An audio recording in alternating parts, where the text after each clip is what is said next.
ಹಣ ಡಬಲ್ ಮಾಡೋದಾಗಿ ಲಕ್ಷ ರೂಪಾಯಿ ಪಂಗನಾಮ ಹಾಕಿರೋ ಘಟನೆ.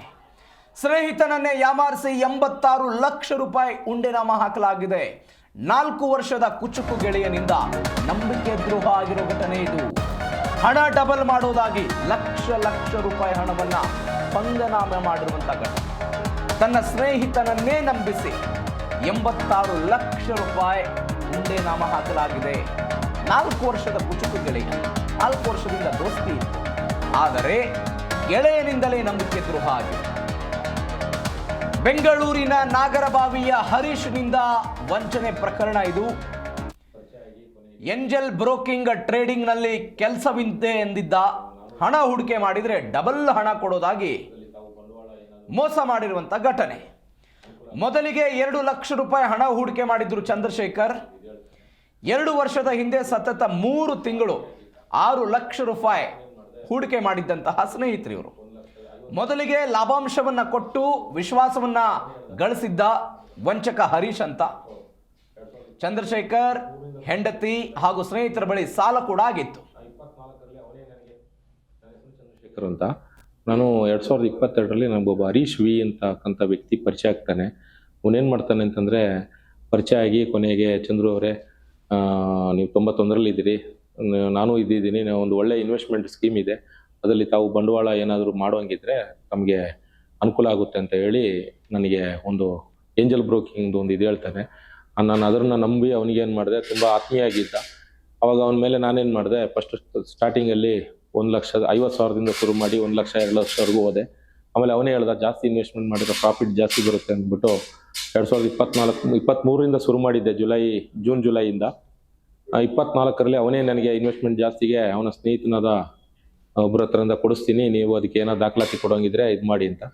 ಕೊನೆಗೆ ಅವ್ನು ನನಗೆ 10 ಲಕ್ಷ ಅಮೌಂಟ್ ಕೊಟ್ಟು, ನಾನು ಅದರಲ್ಲಿ ಅವನಿಗೆ 8.5 ಲಕ್ಷ ಹಣವನ್ನು ಅವನಿಗೆ ನಾನು ನೀಡಿದೆ. ಹಂತವಾಗಿ ಕೊಟ್ಟೆ, ನನ್ನ ಹೆಂಡತಿ ಅಕೌಂಟಿಂದ ಬಂದಿರೋ ದುಡ್ಡು.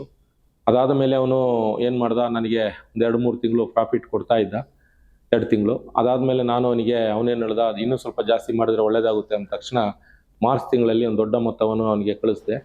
ಅದಾಗಿ ಒಂದು 2 ತಿಂಗಳು ಕೊಡಲಿಲ್ಲ. ಆಮೇಲೆ ನನಗೆ ಸಮಯ ಸಬೂಬನ್ನು ಹೇಳ್ಕೊಂಡು ಬಂದ. ಕೊನೆಗೆ ನಾನು ಇದನ್ನು ನನ್ನ ನೋವು ನನಗೆ ತಡ್ಕೊಳಕ್ಕಾಗದೆ ನಾನೇನು ಮಾಡಿದೆ, ಕುಂಬಳಗೂಡು ಸ್ಟೇಷನಲ್ಲಿ ಕಂಪ್ಲೇಂಟ್ ಕೊಡಕ್ಕೆ ಹೋದೆ. ಕಂಪ್ಲೇಂಟ್ ತೊಗೊಂಡು ಹೋದ ವರ್ಷ 2024 ಅಕ್ಟೋಬರಲ್ಲಿ 2ನೇ ತಾರೀಕು ಕಂಪ್ಲೇಂಟ್ ತೊಗೊಂಡ್ರು. ಆ ಕಂಪ್ಲೇಂಟಲ್ಲಿ ತನಿಖೆ ಕರೆಕ್ಟಾಗಿ ಮಾಡದೆ ಅವನ್ನ ಅರೆಸ್ಟ್ ಮಾಡ್ಕೊಂಡು ಬಂದರು 10ನೇ ತಿಂಗಳಲ್ಲಿ, ಅಕ್ಟೋಬರಲ್ಲಿ ಅರೆಸ್ಟ್ ಮಾಡಿ. ಈ ಬಗ್ಗೆ ಹೆಚ್ಚಿನ ಡೀಟೇಲ್ಸ್ ಕೊಡ್ತಾರೆ ನಮ್ಮ ಪ್ರತಿನಿಧಿ ವಿಶ್ವನಾಥ್. ಫೋನ್ ಸಂಪರ್ಕದಲ್ಲಿದ್ದಾರೆ. ವಿಶ್ವನಾಥ್, 4 ವರ್ಷದ ಕುಚುಕು ಗೆಳೆಯನಿಂದಲೇ ಮೋಸ ಹೋಗಿರೋ ಘಟನೆ ಇದು. ಲಕ್ಷ ಹಣ ಪಂಗನಾಮ ಅಂತೆ, ಹೆಂಗ್ ಸಾಧ್ಯ ಆಯ್ತಿದು? ಏನ್ ಘಟನೆ?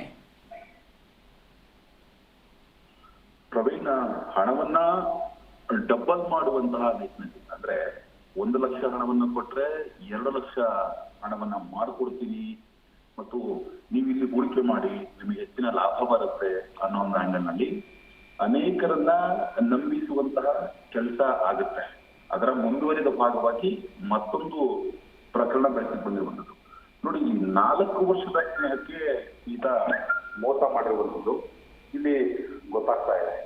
ಪ್ರಮುಖವಾಗಿ ಈ ಸ್ನೇಹ ಏನಿದೆ, ಈ ಸ್ನೇಹದ ಹೆಸರಲ್ಲಿ ಇದನ್ನೇ ಬಂಡವಾಳ ಮಾಡಿಕೊಂಡು ಈ ರೀತಿಯಾದಂತಹ ಕೃತ್ಯವನ್ನ ಇವ್ರು ಮಾಡ್ತಾರೆ ಅಂದ್ರೆ ನಿಜವಾಗ್ಲೂ ಕೂಡ ಇದು ಬೇಸರದ ಸಂಗತಿ.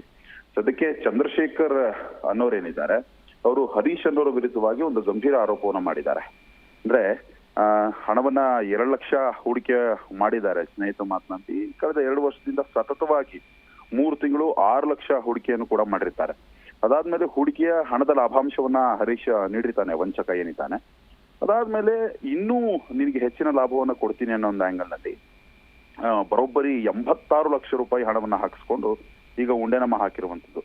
ಅಂದ್ರೆ 86 ಲಕ್ಷ ಹೂಡಿಕೆ ಮಾಡಿದ್ರೆ 1.15 ಕೋಟಿ ಹಣವನ್ನ ಕೊಡೋದಾಗಿ ಹರೀಶ್ ನಂಬಿಸಿರ್ತಾನೆ. ಇದರಾಗಿ ಚಂದ್ರಶೇಖರ್ ಕೂಡ ಸ್ನೇಹಿತನ ಮಾತನ್ನ ನಂಬಿ ಹೂಡಿಕೆಯನ್ನು ಕೂಡ ಮಾಡಿರ್ತಾರೆ. ಆದ್ರೆ ಈಗ ಮೊಬೈಲ್ ಅನ್ನು ಸ್ವಿಚ್ ಆಫ್ ಮಾಡಿಕೊಂಡು ಮನೆ ಖಾಲಿ ಮಾಡಿಕೊಂಡು ಈತ ಪರಾರಿ ಕೂಡ ಆಗಿದ್ದಾನೆ. ಹೀಗಾಗಿ ಚಂದ್ರಶೇಖರ್ಗೆ ವಿಷಯ ಗೊತ್ತಾಗುತ್ತೆ. ಕುಂಬಳಗೂಡು ಪೊಲೀಸ್ ಠಾಣೆಯಲ್ಲಿ ಹರೀಶ್ ವಿರುದ್ಧ ಒಂದು ಪ್ರಕರಣವನ್ನು ಕೂಡ ದಾಖಲು ಮಾಡ್ತಾರೆ. ಸದ್ಯಕ್ಕೆ ಪ್ರಕರಣವನ್ನು ದಾಖಲು ಮಾಡಿಕೊಂಡು ಪೊಲೀಸರು ಕೂಡ ತನಿಖೆಯನ್ನ ಮುಂದುವರಿಸ್ತಾ ಇರುವಂತದ್ದು. ಒಟ್ಟಾರೆಯಾಗಿ ಏನು ಪ್ರಕರಣ ಏನ್ ನಡೀತಾ ಇದೆ, ಇಂತಹ ಒಂದು ಪ್ರಕರಣಗಳಿಂದ ಎಚ್ಚೆತ್ತುಕೊಳ್ಬೇಕಾಗತ್ತೆ. ಯಾರು ಕೂಡ ಲಾಭಾಂಶ ಅಂದ್ರೆ 1 ಲಕ್ಷಕ್ಕೆ 2 ಲಕ್ಷ ಯಾರೂ ಕೊಡೋದಿಲ್ಲ. ಹೀಗಾಗಿ ಹೆಚ್ಚಿನ ಹಣದ ಆಸೆಗೆ ಬಿದ್ದು ಯಾಮಾರೋದಕ್ಕೂ ಮುಂಚೆ ಸ್ವಲ್ಪ ಯೋಚನೆ ಮಾಡಬೇಕು. ಸದ್ಯಕ್ಕೆ ಪ್ರಕರಣವನ್ನ ದಾಖಲು ಮಾಡಿಕೊಂಡು ಕುಂಬಳಗೋಡು ಪೊಲೀಸರು ತನಿಖೆಯನ್ನು ಮುಂದುವರಿಸಿರುವಂಥದ್ದು. ಓಕೆ ವಿಶ್ವನಾಥ್, ಥ್ಯಾಂಕ್ ಯು ನಿಮ್ಮೆಲ್ಲ ಡೀಟೇಲ್ಸ್ಗೆ.